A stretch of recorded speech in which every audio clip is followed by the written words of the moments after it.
बिहार में गोपालगंज जिला में विधानसभा का उपचुनाव जल्द ही होने वाला है, जिसको लेकर तैयारी में सभी पार्टियां जुट गई है। इसी सिलसिले में जेडीयू नेता और प्रदेश सचिव राजेश तिवारी से खास बातचीत की है हमारे गोपालगंज संवाददाता आशुतोष ने। देखे इस रिपोर्ट को।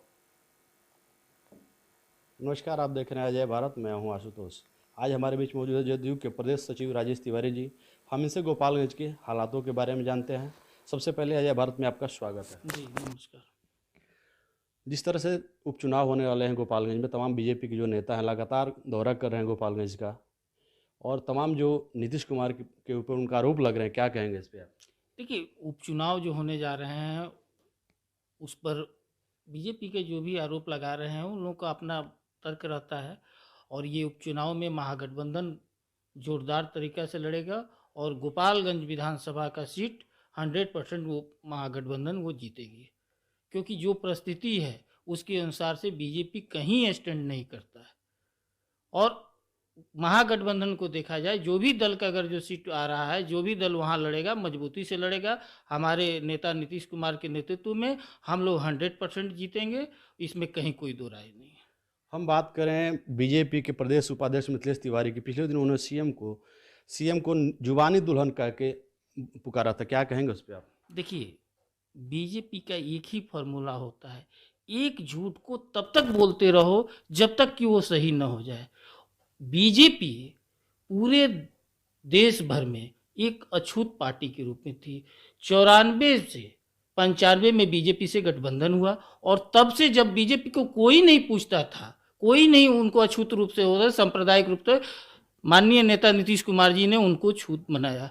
और आज जो है, अगर इस तरह से आरोप लगा रहे हैं, पार्टी को तोड़ने का काम करते हैं लोग, पीठ पर छुरा भोगने का काम करते हैं, और आरोप प्रत्यारोप देख लीजिए क्या स्थिति है। गोपालगंज में कहीं है बीजेपी? कहीं बीजेपी नहीं है। वो जदयू के सहारे, जदयू के कार्यकर्ताओं के सहारे बीजेपी थे, और आने वाला चुनाव में 24-25 में पता चल जाएगा कि बीजेपी का क्या स्थिति है। 2 सीट जीता था, कितना मार्जिन से जीते हुए थे, किसी से छुपा हुआ है। इसलिए ये लोग बयानबाजी कर रहे हैं। और मिथिलेश तिवारी जी हवाई नेता हैं, उनका तो गोपालगंज में किस तरह से राजनीति कर रहे हैं और किस तरह से बीजेपी को पॉकेट का राजनीति बना दें।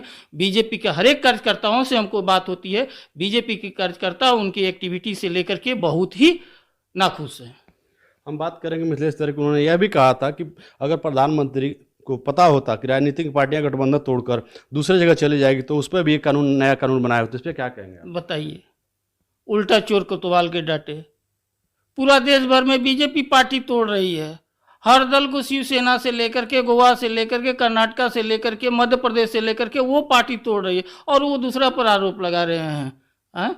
माने कड़वा कड़वा तू तू और मीठा मीठा गप गप, ये ऐसे नहीं चलेगा। आप धोखेबाज पार्टी हैं, आपका ऊपर कोई विश्वास नहीं है। आप जब नीतीश कुमार जी का नहीं हुए तो आप किसको हो सकते हैं? उन्होंने ये भी कहा था कि नीतीश कुमार की सगाई किसी और के साथ हो गई और किसी और के साथ वो चले गए। क्या तो उन्होंने? 2000 में 23 दल था एनडीए में, आज कितना दल बचा हुआ है? ये इस पर तो मंथन करना चाहिए उन लोगों को। सिर्फ बोलना और सच्चाई क्या है, धरातल पर क्या है, ये पता करना एक अलग बात है। मिथिलेश तिवारी जी को थोड़ा सा ज्ञान ले लेना चाहिए कि वो क्या बोल रहे हैं। कहाँ गए एनडीए के दल? कौन कौन सा दल उन लोगों के साथ है? सबको साथ छोड़ दिया। क्यों छोड़ दिया? कहीं तो आप में कमी होगा। और वो कभी पूरा देश जानता है, बिहार की जनता जानती है, गोपालगंज की जनता जानती है। आज गोपालगंज में जदयू का क्या भविष्य रहेगा? गोपालगंज कभी भी समाजवादी विचारधारा का जिला रहा है। शुरुआत से आप देख लीजिए, यहाँ के लोग समाजवादी विचारधारा में विश्वास करते हैं, कभी भी सांप्रदायिक शक्तियों को आगे नहीं बढ़ाए हैं। आज 6 विधानसभा में 4 पर जो है महागठबंधन है। लोकसभा सांसद हैं हमारे, स्नातक से हमारे जीते हुए हैं, हमारे शिक्षक से हमारे जीते हुए हैं। एक जो जीते इस बार, वो किस स्थिति में जीते? बिना अगर जदयू के वो जीत नहीं सकते थे। तो इसलिए वो आरोप लगाने वाले आरोप लगाते हैं। लेकिन गोपालगंज की महान जनता जानती है कि नीतीश कुमार गोपालगंज के लिए कितना किए हैं, चाहे वो कॉलेज से लेकर के पुल पुलिया से लेकर के सड़क से लेकर के बिजली व्यवस्था गोपालगंज को पूरा भरपूर दिए हैं। इसलिए गोपालगंज की जनता नीतीश कुमार को आशीर्वाद देगी। विधानसभा उपचुनाव होने वाला है, उसमें जदयू रहेगा या राजद?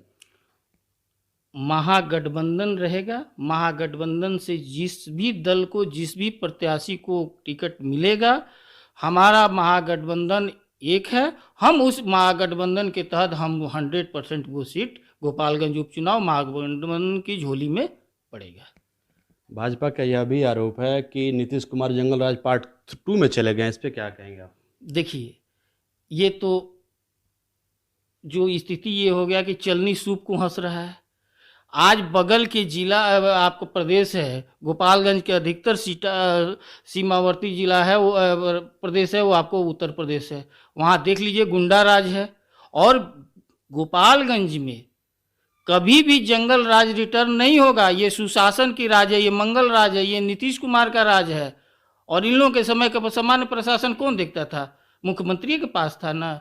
अरे ये लोग तो जस्ट सांप्रदायिक हैं, ये लोग जस्ट हिंदू मुस्लिम बैकवर्ड फॉरवर्ड करके ये राजनीति करने वाले लोग हैं। इन लोगों का कोई औचित्य नहीं है गोपालगंज के राजनीति में। और इस बार गोपालगंज के राजनीति में 25 में 6 विधानसभा में महागठबंधन जीतेगा और 24 में लोकसभा 100% जो है जीता है और यही जीतेगा। सरकार बनते ही तमाम जो पटना में हत्या हो गई, गोपालगंज में 2 हत्याएं हो गई, सरकार बनने के उसी दिन, उस पर आप क्या देखिए, जो भी घटनाएं हुई हैं ये बहुत अफसोसजनक है और सरकार इस पर सजग है। जो भी व्यक्तिगत रूप से या जो घटनाएं घट रही हैं उस पर जो दोषी हैं प्रशासन उस पर कार्रवाई कर रहा है और सरकार इस पर सख्त है। भाजपा आरोप लगा रही है कि नीतीश कुमार की सरकार भ्रष्टाचार के साथ जुड़ गई है, क्या कहेंगे इस पे आप?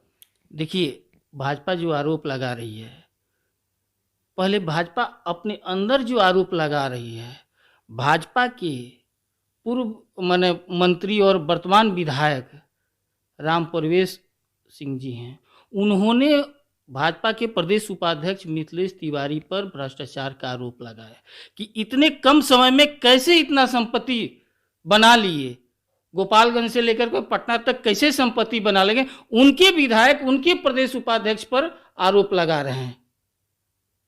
जांच का तो विषय ये है और इस पर जांच होना चाहिए और हम सरकार से मांग भी करेंगे कि इस पर जांच हो कि जो भाजपा के विधायक आरोप लगाए हैं, बिंदुवार जो लगाए हैं आरोप, उस पर क्या सत्यता है। और उसके बाद तब ये जदयू और सरकार पर आरोप लगाए, पहले अपने तो सफाई ये लो दे।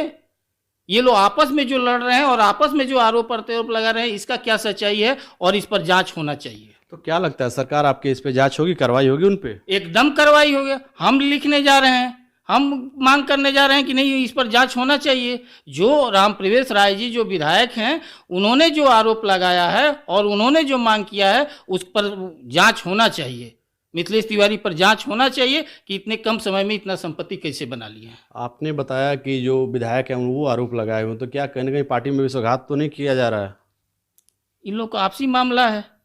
भाजपा एकदम जो है बड़का झूठा पार्टी बोला ही जाता है इसको। ये सिर्फ और सिर्फ सत्ता इन लोगों का प्राप्ति उद्देश्य होता है और कुछ नहीं है। गोपालगंज की जनता जान रही है और इसीलिए हमेशा नीतीश कुमार जी के साथ खड़ी रही है। तो बिल्कुल आप देख सकते हैं, इन्होंने साफ तौर पे पूर्व मंत्री थे, वो पूर्व विधायक पे कई आरोप लगाए हैं भ्रष्टाचार को लेकर। इतनी उनकी संपत्ति की जांच करने की भी इन्होंने बात कही और इन्होंने साफ तौर पे कहा कि इसके लिए हम लिखेंगे और जांच कराने के लिए विभाग से बात करेंगे। Ashutosh Tiwari, AB news, Gopalganj.